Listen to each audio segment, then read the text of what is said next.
Good morning. I'm Clint Lambert, host of Village in Motion today, Monday, the 6th of July. What a weekend we have had, haven't we? July. Yes, it is July, my friend. The 4th of July was 2 days ago, and all the fireworks and all the wonderful things. And if you notice in the studio this morning, we have a lot of memorabilia about the 4th of July. And we've got a Nationals Cup. I mean, they're winning, but we do not have anything about our USA women's soccer team who won yesterday, the World Cup. So I think we need to get something along those lines. But anyway, back to what we're talking about here this morning about dining services. And we have Lee Long, who is the Assistant Director of Dining Services, with us this morning. Welcome, Lee. Glad to have you with us. Good morning, Clint. I'm so glad to be here. Great. You're in place of Brian this morning. You running second fiddle type situation? Doing my best, doing my very best. Great. Absolutely. Good. Let's say first violin. First violin, okay. And that's kind of like, did the chicken come before the egg or the egg come before the chicken? And talking about that, you and I was talking before we went on the air about the egg situation. And I understand that there's been, what, 43 million chickens worldwide that have been destroyed because of the salmonella infection or the avian flu infection? Correct, correct. And we are expecting that this is going to be impacting egg production only. This is not about chickens that you eat or fried chicken or anything like that. This is just about egg production. Okay. And it will probably be affecting the United States for the next 18 months. And we do expect that there will be sporadic shortages. And we don't know when these will occur necessarily or for how long. What we will do is, as soon as we know of any upcoming shortages, we will inform our residents and, you know, put up the proper signage. Right. Our corporate specifications are for pasteurized eggs. I think everybody should know that. Right. Keep everything safe. So we only use pasteurized eggs, and that won't change. Okay. So we're safe from a health standpoint. Absolutely, absolutely. But it may mean that we'll see more scrambled eggs as opposed to fried eggs. Possibly, yes, possibly. Absolutely, absolutely. Right. So people shouldn't get upset if they see on the menu fried eggs and they wind up getting scrambled eggs. Well, they should not, but I'm going to make sure that our servers are aware so that they can inform people if they place an order for something that says fried eggs, and we do have to make a substitution. So we should be able to tell folks ahead of time, well, I'm sorry, today we don't have the fried eggs available or scrambled okay. Right. You know, you just mentioned something of making everyone aware and having substitutions. Is that what's going to happen with the Sunday brunch also, that we have to have substitutions or not have some of the items sometimes that we've had in the past? Well, that's quite possible. That's quite possible. We are constantly in the mode of evaluating our menus, and those items which are less popular and sell less are ones that we would perhaps rotate out and rotate other things in as we move forward towards our signature menu. Okay. We're not in actually in the signature menu phase right now, are we? No, no. We're still in the preparation part of it. We're still moving forward with the planning, the execution, getting the new equipment in, making the menu, all of that. So that's all still.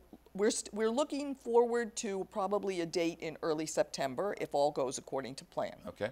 And that means that we get all the permits and we get the equipment in and get it installed and get everybody up to speed on that. Do you know where we are in that process with the equipment? Well, yes. The equipment, generally Michael speaks to this, but I think I can do it.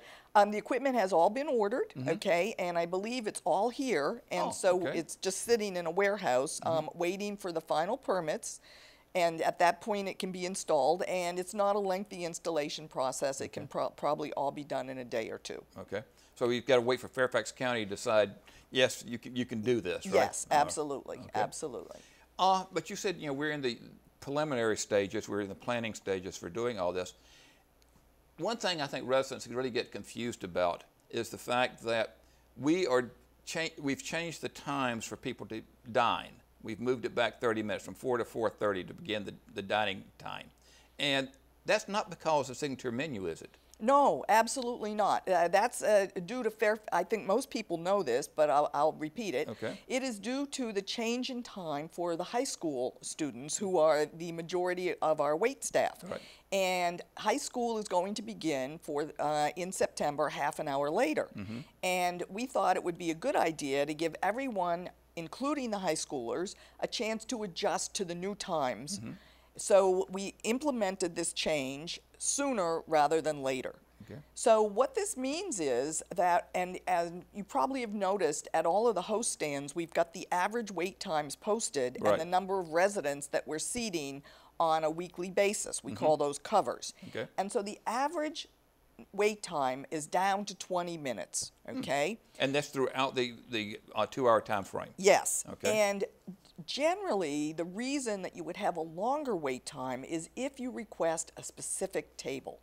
So if you request a table for two that's not on the wall or not by the kitchen, Right. you will wait longer. Okay. That's just a fact of life. And the other reason that people are waiting is that 54% of our residents are coming between 4 and 4:45.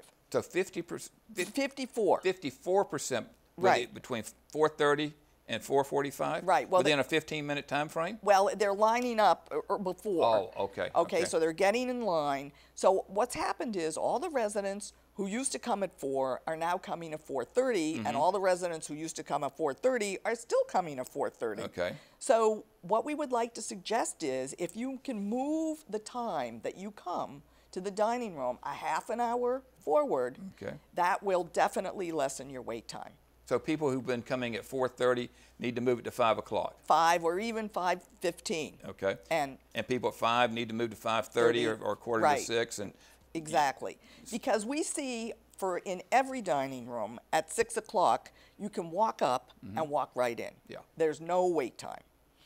So that's wonderful. I mean, and that's such a a privilege these days as far as not having to wait. So the later you eat, the better it is. the better it is, absolutely. And everybody should know that we are open later. Right. The dining rooms are open, and we'll seat our last residents at 6:45. Okay. So you absolutely can come later, dine later.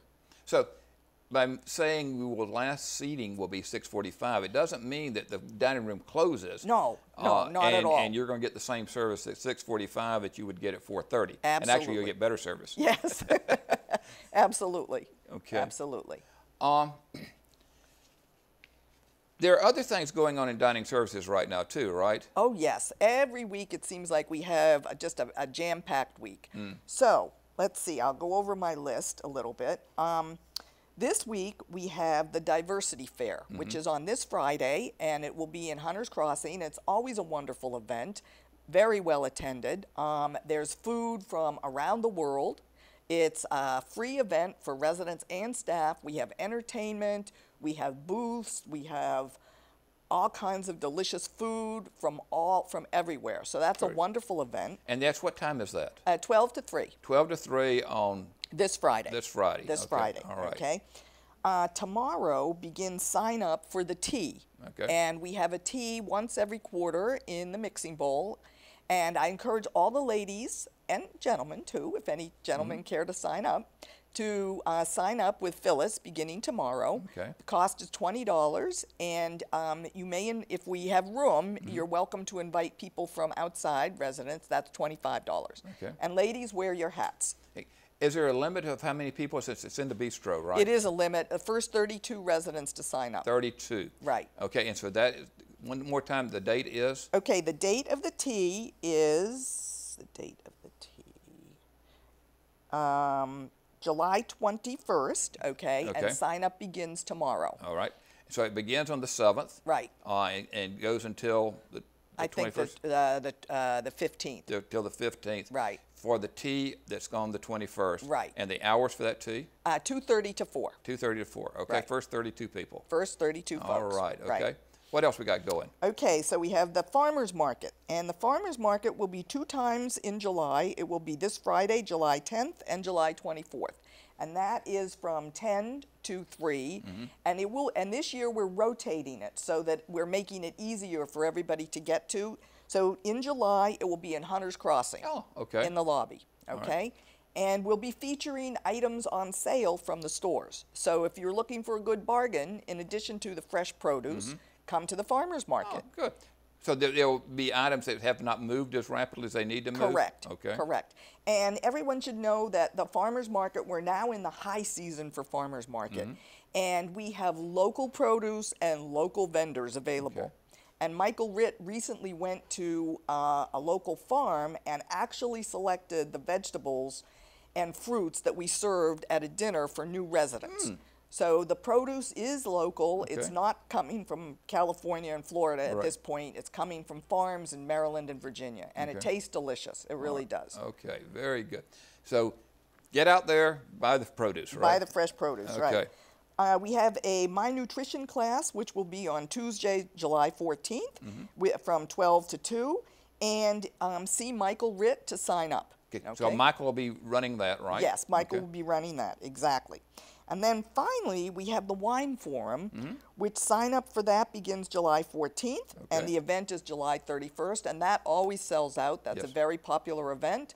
It's in all 3 dining rooms. We do a wine tasting first in the Akatink room. It's a fabulous event, and so I encourage everybody to sign up for that. Okay.